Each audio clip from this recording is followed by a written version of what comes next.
What is up, YouTube? It is your boy Dougie D Fresh. It is a beautiful day outside today. I hope it is for whoever's listening to this as well.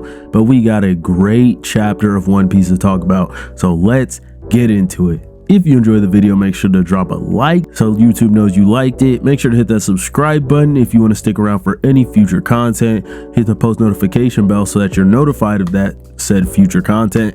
And make sure to leave a comment down below about the video or anything you have to say about the chapter. Now let's get into it. So we finally see where Luffy went.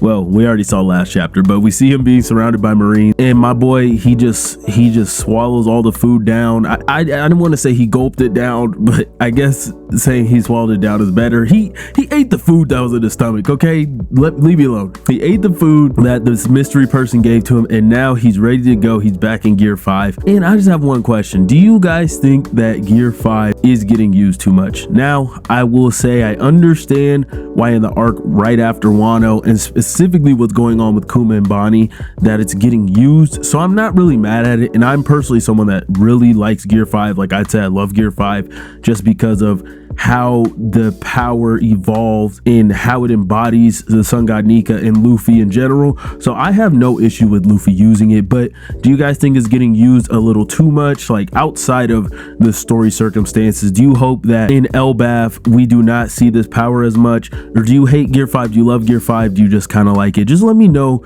your general thoughts and opinions on Gear 5 now and moving forward into the story. Now, Vegapunk was not done cooking. He had a final checkmate, and that was Bonney holding the key to the PACIFISTA. Now, I thought that Dragon would be the person. Well, let me explain.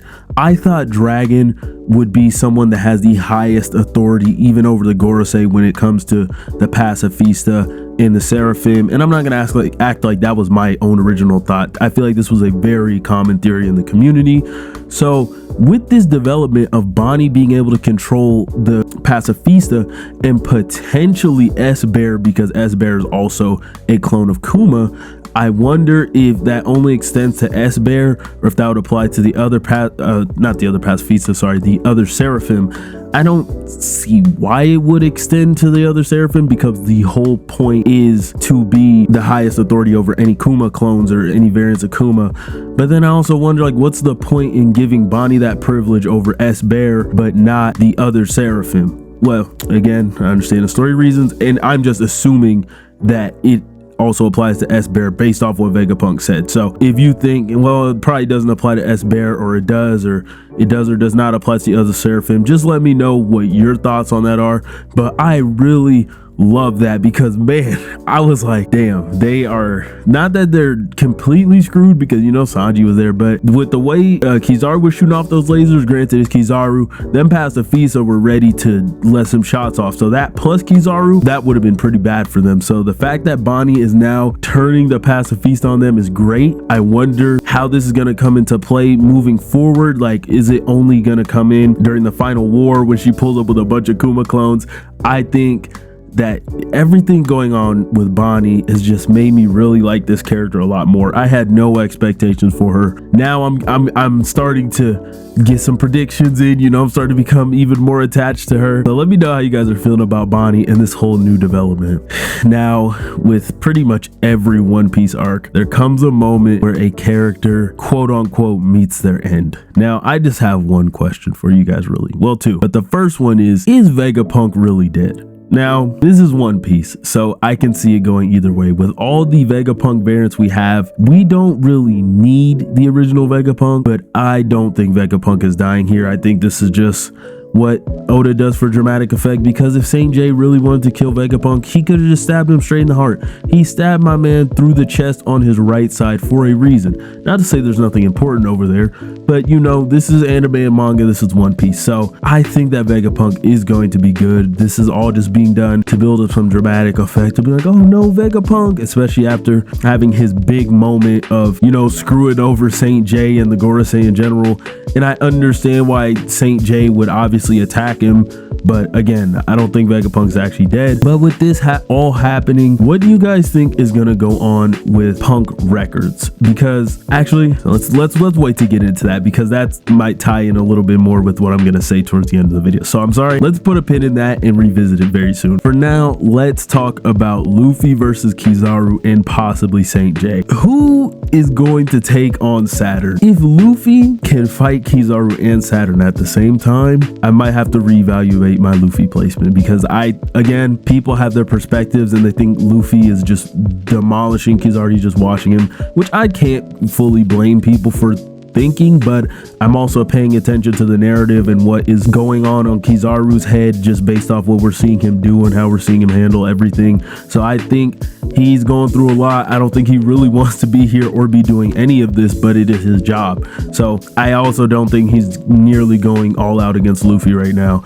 while I also think Luffy's not going all out against him. So we'll see what goes on with this fight. I am a little surprised, but not surprised that they're getting a round 2, but we'll just see how this goes compared to the first round. That was a very short exchange, at least from what we saw. But who do you guys think is going to take on Saturn? Will it just be all the rest of the Straw Hats? Will it be Sanji? Will it be Dory and Brogy? You know, who knows what's gonna happen. And I think this is a moment that I've at least been waiting for since probably the flashback. I don't remember what chapter Kuma started telling Bonney about the Sun God Nika and all that, but since seeing Bonney, Kizaru, Kuma, and Sentomaru hitting the Nika dance, man, Bonney finally seeing Luffy in the image of Sun God Nika and putting things together, and just Vegapunk be like, yeah, I don't know if you realize, but this is what's going on. Just, man, so many satisfying emotional moments are going on in this arc. I don't know how anyone can hate this arc. Like, I think this will go down. I think it already probably is in people's either top 10 or top 5 of post time skip arcs, but this might go down as one of the best One Piece arcs just in general, not even relegated to post time skip. So we'll see how the views on this arc are evolving over time and how people feel about it, maybe a year or so later, maybe even some months later. But let me know what you guys think. Is Egghead a top 5 or top 10 arc? And finally, we got the reveal of who is here to save the day. And man, this was not even a possibility that popped in my head if you watched my last video, but Dory and Brogy showed up to wreck shit and take the crew to Elbaf. Now, I knew people were doubting on whether we were gonna go to Elbaf after this. I never in my mind changed how I felt. I knew Elbaf was the next destination, just based off of that flashback between Vegapunk and Dragon and Kid being there, and just us seeing it and Oda teasing that, not even really seeing it. We barely got a glimpse at it, but I knew Elbaf was coming, and man, am I excited, because are Dory and Brogy gonna fight Saint J? How is Kizaru and Saint J gonna react to this? How is the government gonna react to this in general? Are they gonna try and really fight them back? Or are they gonna say, you know what, this is getting too out of hand, we're just gonna have to call it quits? I don't know. This is Oda. Oda sets up a lot of situations for himself that would scare me as a writer and as someone that aspires to write something along the quality of One Piece and just these other great manga that I talk about on a weekly basis, because I'm not seeing a clear, clean way out of this. And maybe it won't be a clean way, because we still got the Blackbeard Pirates in play. I'm saying but on to my earlier question, what do you guys think is going to happen to Egghead Island? Do you think it is going to survive this? Do you think Punk Records is going to be okay? Because the way I see it, the Straw Hats and the Vegapunks are going to go to Elbaf, and whatever happens there, it's a whole new arc. But how could the world government leave Egghead still standing? Things are very precarious right now, because you've got Luffy, the Sun God, to deal with. You've got just the fact that Egghead and Punk Records exist. So there's a lot of things that I feel like they need to get out of the way before they can leave this situation. So who knows if any other factors will come into play, as in like Dragon and the Revolutionaries maybe, to, you know, defend Egghead Island or take care of it in Vegapunk's stead. So who knows, things could get very interesting very fast, as they have been doing in this arc. But that's it for the video. That's all I really have to say. So again, if you enjoyed the video, make sure to drop a like so YouTube knows you liked it. make sure to hit that subscribe button so that you will be tapped in with any future content, and hit that post notification bell so you get notified of that future content. Let me know in the comments down below how you feel about anything I've said in this video or just anything on the chapter. I really love hearing from you guys, and thank you guys so much for your views and your subscriptions and just support. 2024 Mamba year, we going hard, so thank you guys. This has been your boy Dougie D Fresh, and I'm out. Peace.